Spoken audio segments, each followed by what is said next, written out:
Right now at noon, the former dean of students at Sun Prairie West High School charged with child sex crimes returns to court. Plus, Congress returns today from its summer break. What issues they'll be looking at. This is News 3 Now at noon. Thanks for joining us on a Tuesday afternoon. I'm Josh Breiter. Today, the former Sun Prairie West High School dean facing 15 charges related to child sex crimes will be in court. Robert Gilkey Meissegeyer faces 13 counts of possessing child sexual abuse material and 2 counts of child sexual exploitation. A criminal complaint alleges he had sexual contact with multiple students on and off campus. It also says he secretly took photos without consent, sometimes with school surveillance cameras. A grand jury recently indicted him for attempting to produce and possessing child sexual abuse material. He faces a minimum 15 years in prison. Following that investigation, several staffers at Sun Prairie High School were put on leave. We still do not know which ones, but are working to find out. The school board says further action could be taken as their investigation continues. Gilkey Meissegeyer will be in court this afternoon at 2:15. He is expected to enter a plea. Madison police are investigating reports of multiple shots fired and an attempted carjacking. Just after 10 last night, multiple people called hearing gunshots near the Stonebridge condos on the east side. An apartment with someone inside was hit, causing glass on the patio door to break. They searched the area but did not arrest anyone. About 30 minutes later, a woman was driving in a nearby parking lot when 3 younger men began pulling on her car door handles. She spoke to the officers that were investigating the other incident. Police do not know if they are related. Nobody was injured. Right now, rescue teams are still searching for a missing boater who jumped into Lake Mendota from a pontoon boat. It happened just before 6 last night. Several agencies responded to the area to begin the search. The person was reportedly not wearing a life jacket. Rescue efforts stopped last night around 8 o'clock. The Dane County Sheriff's Office and Middleton Police are investigating a deadly crash on the Beltline. It happened near Airport Road in Middleton late Sunday morning. Crews responded to a crash involving a car and motorcycle. The driver of the motorcycle died on the scene. The crash closed down all eastbound lanes for several hours. Well, enjoy the weather today because some big changes are on the way. First Warn meteorologist Jacob Madison has the certified most accurate forecast. Hi, Jacob. Hey Josh, right now we're seeing very nice conditions. Current temperatures in the middle to lower 70s. A few areas still hanging on to the upper 60s, but taking a look outside, we are seeing partly cloudy to mostly sunny skies for some areas, a little bit more cloud cover for others, but very dry right now, and we are going to continue to see dry conditions for the rest of the day. Maybe seeing some of those showers begin to move in very late in the evening, but right now all that rain is further off to the northwest near Minneapolis and the northwestern portion of Wisconsin. But let's take a look at when the rain is expected to move in. We are going to see a little bit more cloud cover in the evening, but a lot of that rain will really stay off to the northwest. But again, the northern portion and the far northwestern portion of our region could see some of these showers and isolated storms before sunset, but the majority of the rain will move in after sunset, a little bit closer to midnight. And it's mostly going to be in the form of showers, but a few storms are possible. However, there's pretty much no chance of any severe weather, but definitely could see some small pockets of heavy rainfall. And as we get into Wednesday morning, we're still going to see some lingering showers across the area. Still could see some of that heavy rain, but most of the rain does look to occur overnight. Now, again, this is going to happen overnight. The rest of today is looking very nice. Highs in the middle 70s. And we also will see a lot of sunshine on top of the dry conditions. And overnight, we are going to see that rain move in, leading to low temperatures tonight, actually warmer compared to this morning. But the daytime highs tomorrow will be a lot cooler, so I'll talk more in detail about that and track a little bit more rainfall before the week is over, all coming up a little bit later. All right, Jacob, we'll see you then. Thank you. It was a big day for families across southern Wisconsin as many students went back to the classroom this morning. We were at Olson Elementary in Madison as families were dropping off their kids for the first day. MMSD has a phased return for students in new schools this year. So preschool or pre-K, kindergarten, 6th and 9th grade students went back to class this morning. District leaders are excited to kick off a brand new school year. Embracing the newness of the year. We have a lot going on in MMSD this year. We're truly excited about it, truly excited to welcome back our teachers and staff, truly excited to have our students back. So just come in with that can-do attitude. As for the rest of the students in the Madison School District, this is their last day of summer. Everyone will be back in the classroom tomorrow.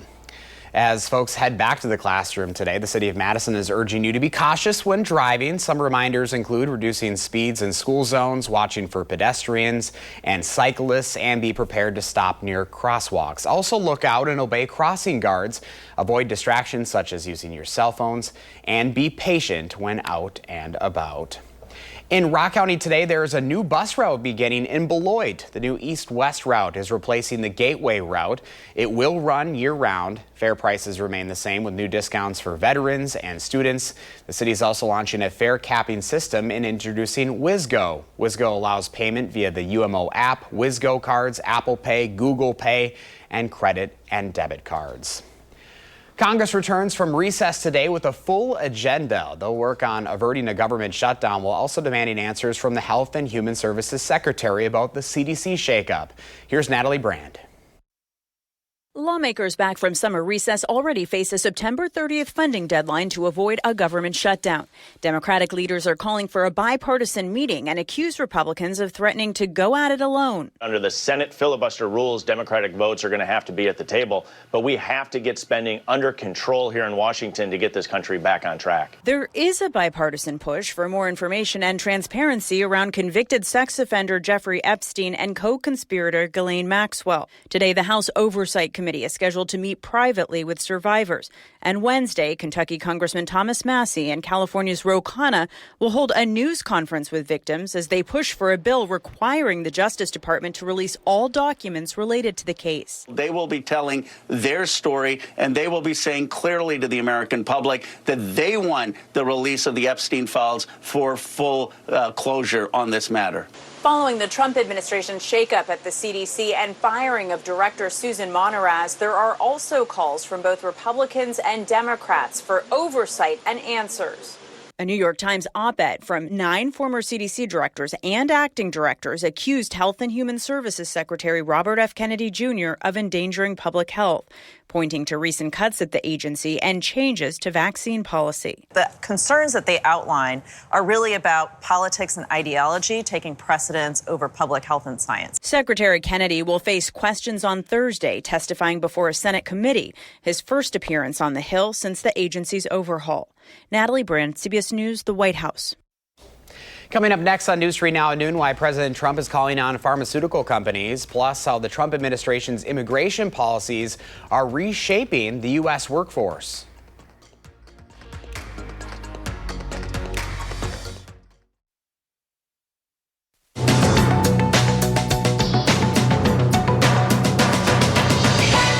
President Trump is calling on pharmaceutical companies to justify their COVID drug results. In a social media post, the president said there are disagreements over the life-saving effects of the drugs, adding, "I want the answer and I want it now." CVS and Walgreens have said they're limiting access to the COVID vaccine in some states after the FDA authorized the latest shots only for people over 65 or with health conditions. The Trump administration's immigration policies are reshaping the U.S. workforce. According to analysis conducted by the Pew Research Center, preliminary numbers from the Census Bureau show that the number of immigrant workers declined by 1.2 million between January and the end of July. That number includes migrants in the country illegally and legal residents. In recent days, the Trump administration signaled it's looking to step up immigration enforcement in more U.S. cities. And the U.S. Department of Agriculture is warning Americans not to eat some batches of Trader Joe's uncured pepperoni pizza. The agency says the product, which was imported from Italy, did not receive import reinspection before it was shipped to stores in California. There have been no illnesses reported in connection to the product. The affected pizzas have been pulled from store shelves, but Americans are urged to check their freezers and return them for a refund. That's your CBS News Money Watch report. For more, log on to cbsmoneywatch.com. At the CBS Broadcast Center, I'm Dan Kleffler. Here's the stock report at the noon hour. The Dow's down 431 points, NASDAQ down 316, and the S&P 500 down right now 89. Our call for action volunteers are in the building, taking your consumer complaints and taking action on your behalf. Call for action at 608-270-2833 or submit a claim anytime by going to channel3000.com/call for action.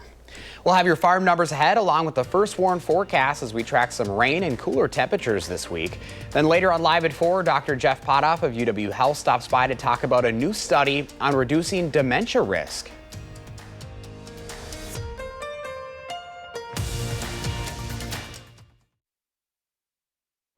Pam Yankey's out of the radio barn today, so here are your farm numbers.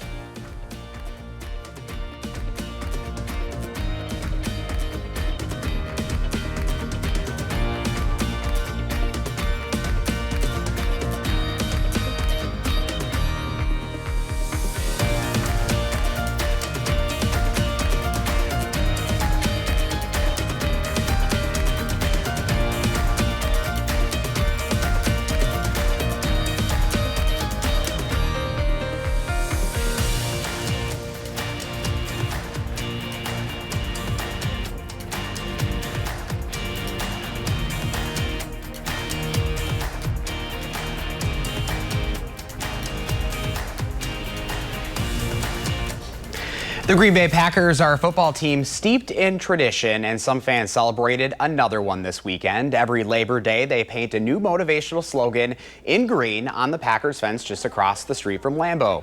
It's to support the team for the upcoming season. It started more than 20 years ago when Fred Harris moved from New Jersey to retire near the team. His home and the fence are right across from Lambeau Field. Harris died in 2022, but his family maintains the tradition. The Crafts did it, and just when my uncle started doing it, like everybody, that was just a common thing. To invite people from all around the neighborhood, friends, family, and even the CEO comes over, Mark Murphy. Don't forget, you can watch the Packers this Sunday right here on News 3 Now as they start the season in Green Bay against the Detroit Lions. Kickoff for that game is set for 3:30 on CBS. Well, temperatures are cooling down for the rest of the week. You can say it's starting to feel like football weather. Here's meteorologist Jacob Montesano. Hi, Jacob. Hey, Josh. Yeah, tomorrow and the rest of the week certainly going to feel like that. Excuse me. After a seasonable and dry forecast for today, it is going to cool down for the rest of the week, and it's going to start tonight with the chance of rain that will continue into Wednesday, and we have another chance of rain Thursday night, which will kind of solidify the cool temperatures for the end of the week. So for the rest of the day, not going to see much other than some clouds rolling in. The far northwestern portion of our viewing area may start to see some of those showers and isolated thunderstorms roll through, but especially once we get to the overnight hours, we'll see the rain kind of begin. It's going to start for areas north of Madison, but as we go throughout the night, it's going to continue to drift further south, and some of that rain is expected to continue into Wednesday morning. Notice, though, the rain's going to be very broken up, not consistent across the board, so some areas may not see a lot of rain, and other areas may see a little bit more if some of those thunderstorms do form for your given location. Now, especially Wednesday morning, that rain's going to continue, but by Wednesday afternoon, a lot of it will have pushed off to the south and east, but we still may see some lingering showers at some point, especially once we get to the early overnight hours. But for Thursday morning, it will feature dry or clear conditions for the most part, which will really allow those temperatures to fall. Now, I'll talk about the temperatures in a moment, but I want to continue with the rainfall forecast. Not going to see much Wednesday night into Thursday, but Thursday night, we'll see another round of showers and a few storms roll through. This round looks to mostly occur after sunset Thursday and clear out before sunrise Friday. So in terms of the rainfall, that's not going to be too impactful, but it's going to continue to cool those temperatures off. Now, a big reason we're going to see these cool temperatures is the winds are going to pick up and mostly gust out of the west-northwest. So late tonight into tomorrow morning, we could see wind gusts up around 35 miles per hour, calming down a little bit for Wednesday night and Thursday before it does pick back up as we head into Thursday night and Friday. Once again, seeing those wind gusts up around 25 miles per hour. And take a look at what's going to do with the temperatures. So it's going to be in the 70s for the rest of today.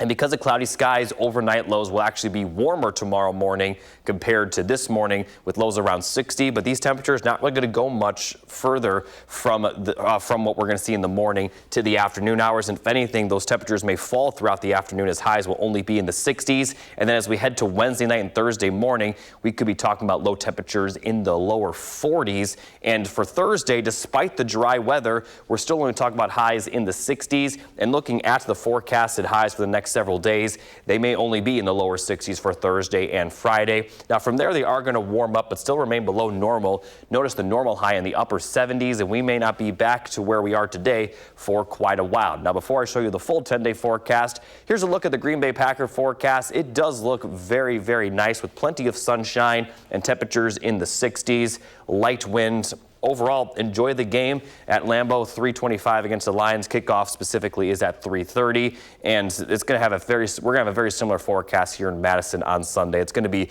overall a very good weekend, considering we'll see sunshine and very little wind. Those middle 60s will feel a bit warmer, and the temperatures are expected to warm up as we head towards the middle of next week, where where 70s, excuse me, may finally return. And it does look like the temperature forecast beyond the next 10 days is actually projected to be a little bit above normal. But for tomorrow through early next week, certainly going to be below normal. All right, Jacob, thank you.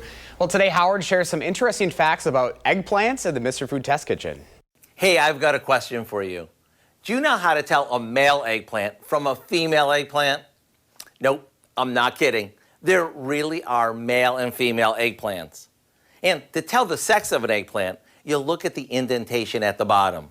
If it's a dash, it's female. If it's round, it's male. Male eggplants have fewer seeds, which makes them a little less bitter. So the next time you're at the store, pick up a few male eggplants and try this. We begin by cooking some ziti according to the package directions. While that's draining, we slice an eggplant into very thin slices and season them with some salt and garlic powder. Then we pan fry them until they're browned on each side and lay them out on some paper towel. Now, we toss the pasta with some sauce and layer half of it into a baking dish. Over that goes some mozzarella cheese, half the eggplant, and a little Parmesan. Now, we'll repeat this one more time and finish it off with more sauce and more cheese. What you end up with is layer after layer of cheesy Italian goodness. To get this easy change of pace recipe, all you have to do is visit our website and search for baked macaroni and eggplant Neapolitan. I'm Howard in the Mr. Food Test Kitchen, where today we learned how to tell the sex of an eggplant and then turned it into a truly Italian way for you to say, ooh, it's so good. After the break, it's officially football season. Angie Edge from Dairy Farmers of Wisconsin is on the patio with some recipe inspiration for game day.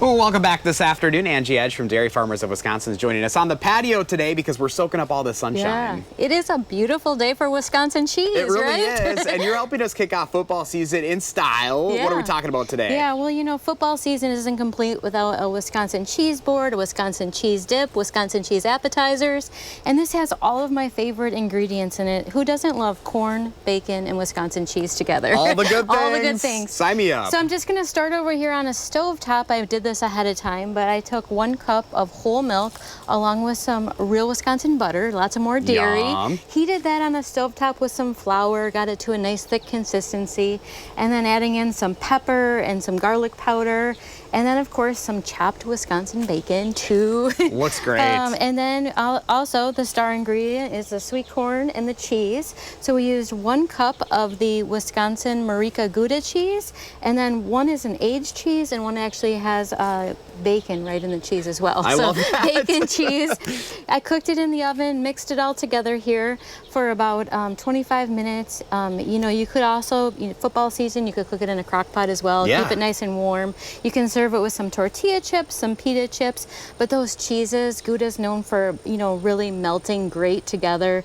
It adds flavor to the bacon and the corn. It's still corn season too, so that's always fun. All the best things Yeah. about really soaking in fall. Yeah, exactly. So you could bring this to your next tailgate party. A little bit about Marica Gouda. It's a farmstead cheese factory up in Thorpe, Wisconsin. It's a woman-owned cheese company. Cool. And they also, they milk the cows right on the farm, so it's about as fresh as cheese as you're going to get. She's one of only 4 Wisconsin master cheesemaker women in Wisconsin. So just in 2025, she became a master. That's amazing. And not only are you going to be inspired by having this at your fall tailgate, you're also supporting Wisconsin. Yeah, so. Of course. Look for that Proudly Wisconsin seal. She's won over 300 awards for her cheese, so it's a great story. And here in Wisconsin, we're so proud of the fact that we win more awards than any other state or country for our cheeses. So high quality award-winning cheeses are really a staple at your next next tailgate party. They really are. All right, where can people find this cheesy inspiration at? Well, you can find the recipe at wisconsincheese.com, and of course, look for that Proudly Wisconsin cheese badge. You can find these cheeses at all your local grocery stores. And like I say every time, it's a great way to support our Wisconsin dairy farmers. It really is. All right, time to dive in, Angie. Thank you so much. Can't wait for you to try it. I can't wait. Let's send it over to Jacob now for a final check of your first warn forecast. Thanks, Josh. Nice for the rest of today, but we are going to see rain late tonight into tomorrow, which will cool the temperatures off. Highs in the middle to upper 60s tomorrow, then lower 60s Thursday and Friday with another chance of rain Thursday night. And then for the weekend, looking pretty good. 60s with plenty of sunshine, with 70s returning for the middle of next week with another chance of rain on Tuesday. Will certainly fall-like for the rest of the week after today. All right, Jacob, thank you. And thanks for watching News 3 Now at noon. Coming up next is The Bold and the Beautiful. Our next newscast is live at 4. And a reminder, you can always find us streaming 24/7 on Channel 3000+. Make it a great day.